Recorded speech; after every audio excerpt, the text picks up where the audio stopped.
Okay, let's see. Well, I'm Alexa Mergen, and you're going to hear my story, Learning to Swim.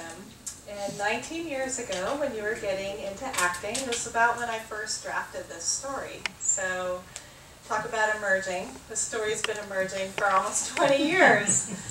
And I want to talk about that briefly, and also this poet-fiction writer thing. And I think I can address both at the same time. So the story arose from a cross-country trip when I was moving back to California, driving back after spending some time in the DC area where I'm from. And I stopped at a KOA, Campground of America in Kansas, and saw a family that looked to be living there. They weren't just passing through. So that made an impression on me as I was on my way out here. And so the story started with an experience that developed into an image that was somewhat haunting. And for me, it's very similar. And the story has had 3 titles through the years. So the first one was KOA. Thank you! That shows the extent of my poetic imagination. So it was just Campground of America. But I think it also reveals how important setting is in my work, poetry or fiction.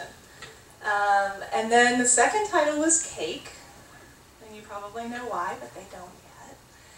That wasn't so imaginative either. And then last summer, why did I keep this story? I've moved probably 15 times since this story was drafted. And when we're talking 20 years ago, when we didn't have flash drives or a cloud, or none of that stuff. So why this story? Why did I keep it? Others have been shed along the way. I don't know why. I guess because I felt an obligation to this family I had witnessed.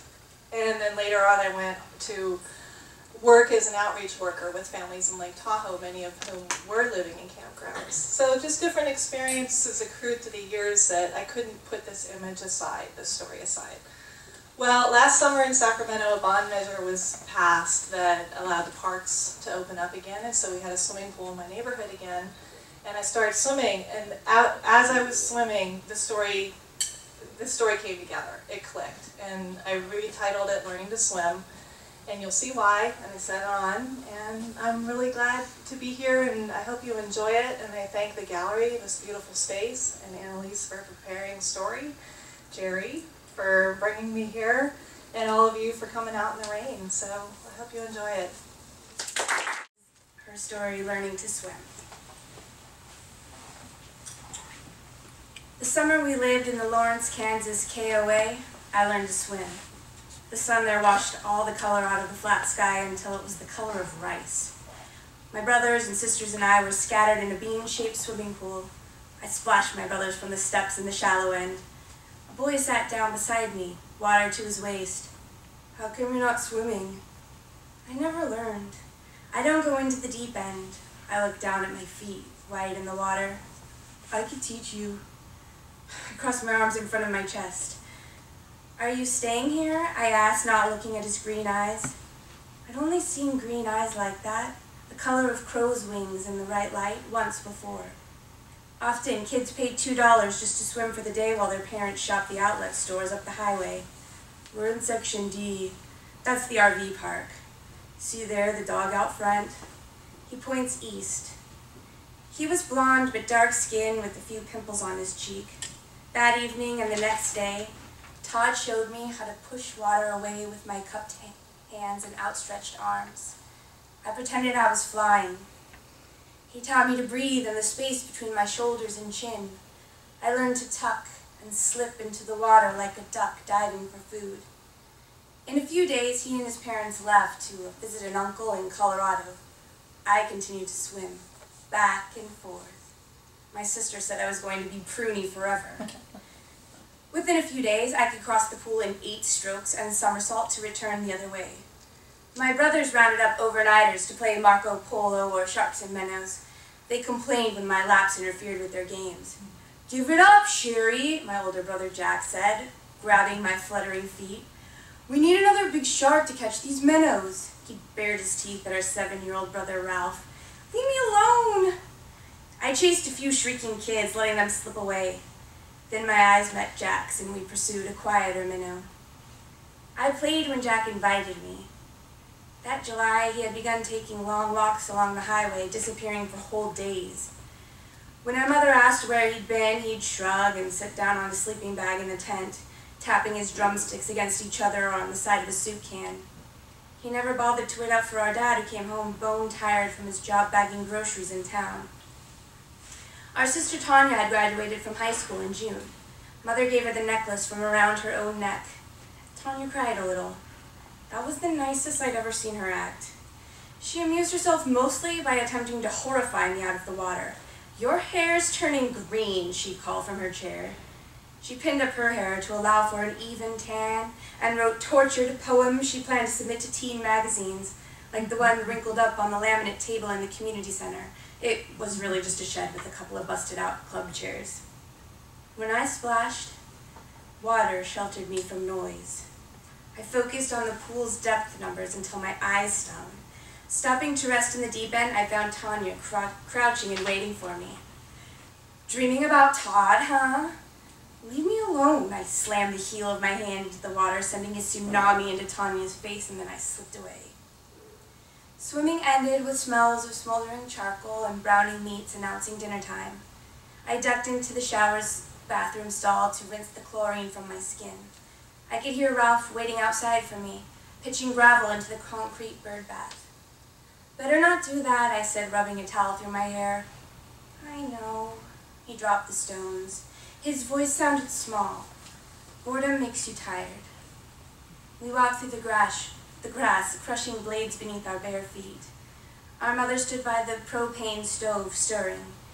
She leaned away from the pot to keep her face out of the hot steam. "Where's your brother and sister?" she asked without looking up. "I don't know. They didn't say anything." She started dishing the food up. "We might as well eat." I lifted Ralph and sat him on the picnic table bench. Wind grabbed the shade tarp, letting in slices of afternoon sun. Our forks scraped the enamel plates. My mother reached across the table and lifted a length of my hair. "Your hair's been wet since the first of summer," she smiled. "I've been swimming a lot." Ralph broke in.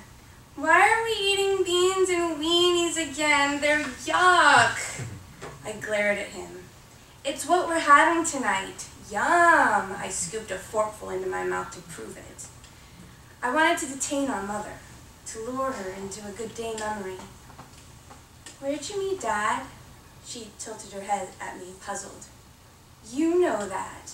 At a fair, a long time ago." She brushed Ralph's long bangs out of his eyes and rose to go to the food cooler. "We'll have been married 20 years ago tomorrow." "Did you play the piano at your wedding?" I called to her, retreating back. "Yes, I played." She placed a box of Fig Newtons on the checked cloth and walked around the table behind me. She lifted my long hair from my shoulders and began to comb it with her fingers to smooth it. I leaned into her belly. She separated my hair into 3 thick bunches and started a French braid. I liked the feel of my hair being pulled and ordered.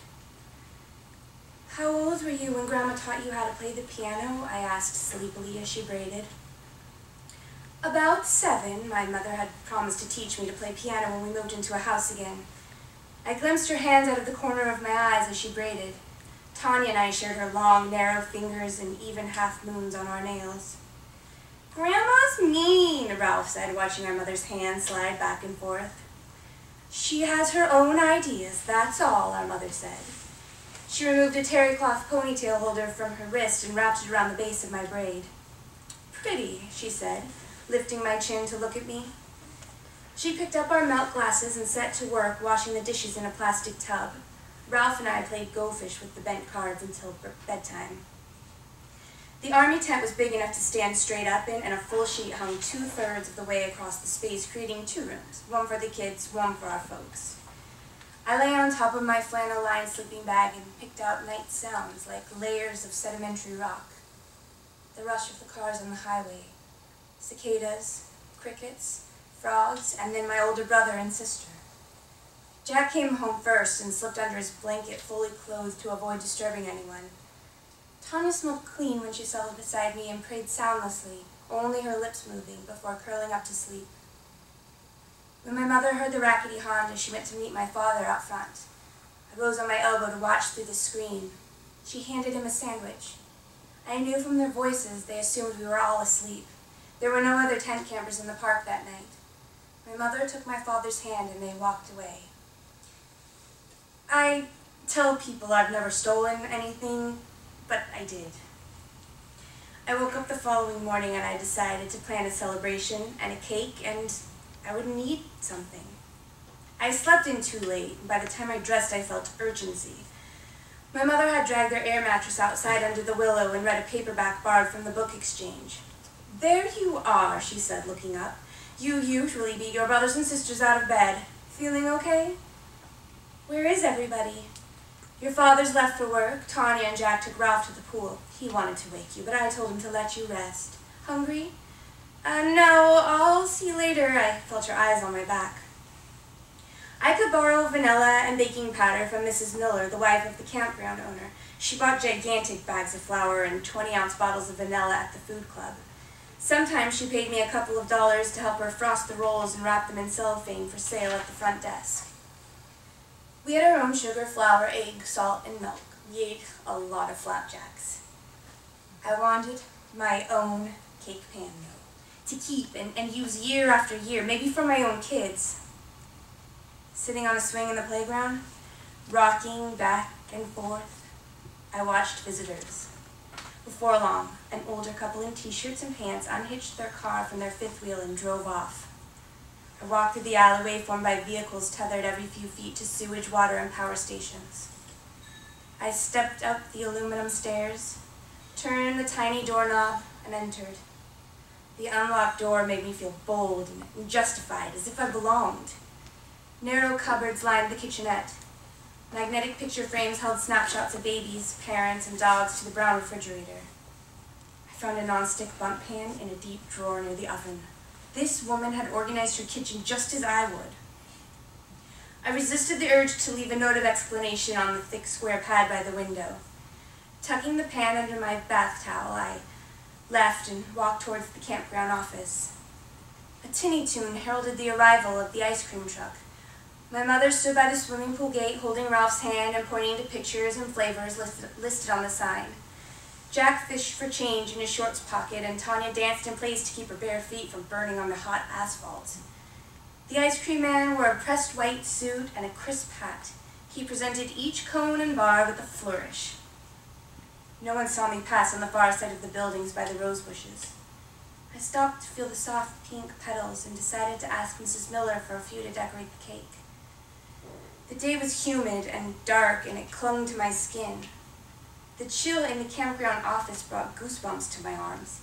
Mr. and Mrs. Miller lived upstairs, and to cool their rooms, they ran the downstairs air conditioning continuously.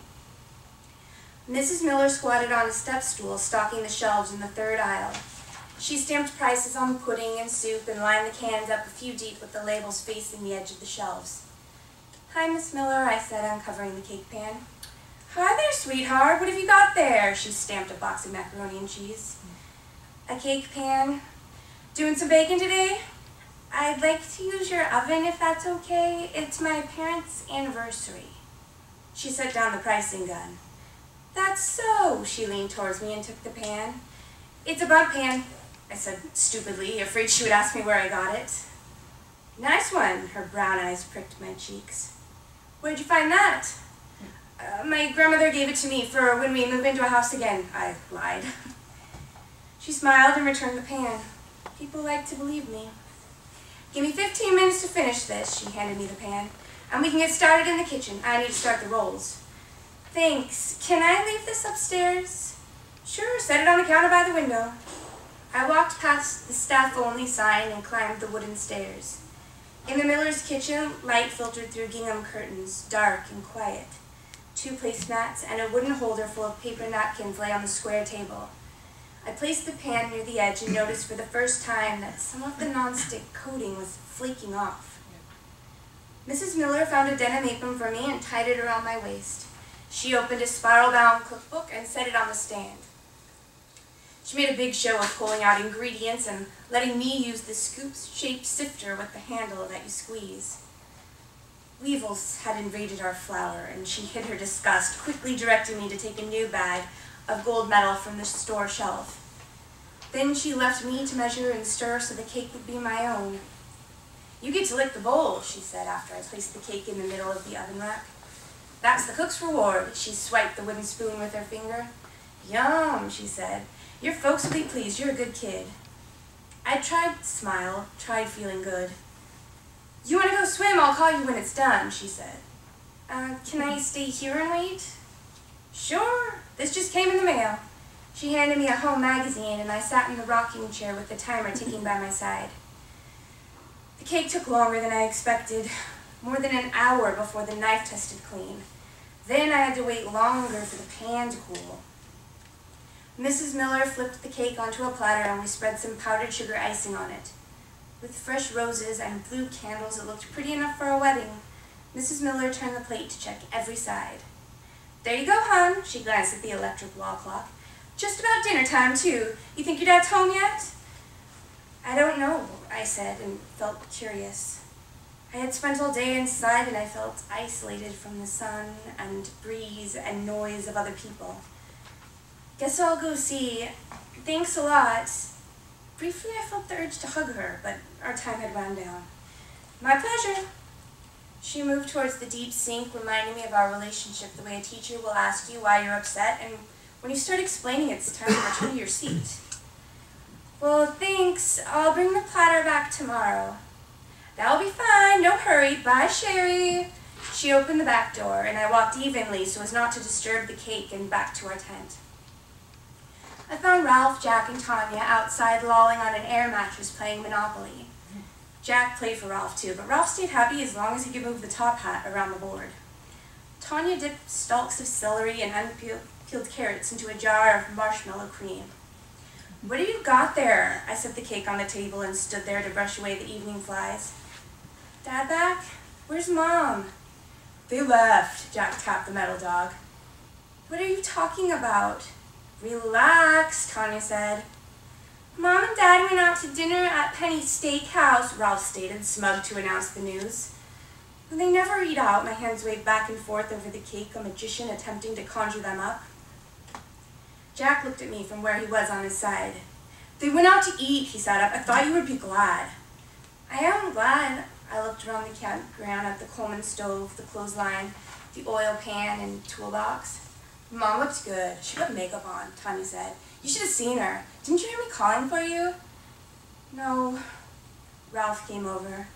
"Is that cake?" He stuck out his finger and I took his hand. Tanya threw the dice and got up. Jack followed. "No shit," he said. "You made that cake for them?" We stood around the table shy and embarrassed, like the time we found the love letter from our father to our mother tucked into a cookbook in our old house. "It's got a hole," Ralph said. "It's supposed to be like that," Tanya said. "Where'd you bake it?" Jack recognized the weight of the question and looked at me. "Miss Miller's?" Jack sucked on his cheek. "Looks tasty." Ralph wanted a piece, but Jack said no. Monopoly ended hours later when Tanya won, and no one had any idea what to do, so the three of us went to bed. Shrieks woke me from a sweaty slumber. I recognized the clatter of night herons calling. I slipped into my sneakers without tying the laces and stepped out. Dawn lifted the shutters of night.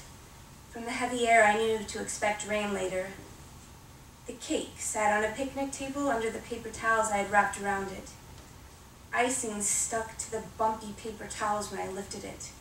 The cake looked mangy, like skin peeling wet from blisters after a sunburn. I didn't want it anymore. I covered the cake again and carried it to the dumpster by the road. I lifted the heavy, flat lid and tilted the cake over the garbage, sweet with decay. The cake stuck to the platter. I tapped it on the dumpster's metal side, but stopped for fear of cracking Mrs. Miller's plate. I held the cake in front of my lap, arms extended, its weight leaden in my hands. I set the plate on the bare ground and pried the cake off with my fingers. It began to split apart. With a heave, I dumped it. I rinsed my sticky hands at a row of sinks in the campground ladies' room. On my way out, I flipped off the porch light to discourage moths from dashing themselves against a false moon. When I reached the pool, I sat on the edge to dangle my feet into the water. Light from the campground lamps caught wavelets and made them sparkle. When a shadow appeared on the water, I tilted my head up to look up and find Tanya. Mom and Dad came home, she said. I didn't mention the cake. Thanks, I shrugged. What's the big deal? She asked, sitting beside me, placing her legs carefully to avoid splashing. I don't know what to expect anymore, I said, cupping water and letting it slip from my fingers back into the pool. Are we staying or going? My sister took my hand. Play tea party with me, she said, ignoring my question. Here? Now? Tanya never wanted to get her hair wet. She was wearing what she slept in, a tank top and boxer shorts. I looked at my own shorts. We used to swim in our shorts all the time, remember when we stayed by the river? As an answer, I slipped into the pool, pulling towards the middle with my arms. The water looked different at night, more like I imagined the ocean would, shadows moving along the bottom like smoke. I gulped air, wide-mouthed as a fish, and sank myself to the bottom where I sat cross-legged, exhaled bubbles tethering me to the surface. Tanya was already there, cheeks puffed with air, her hair streaming to the surface like a mermaid's. We poured an imaginary cup of tea and sipped it, proper as ladies, looking into each other's wide-open eyes.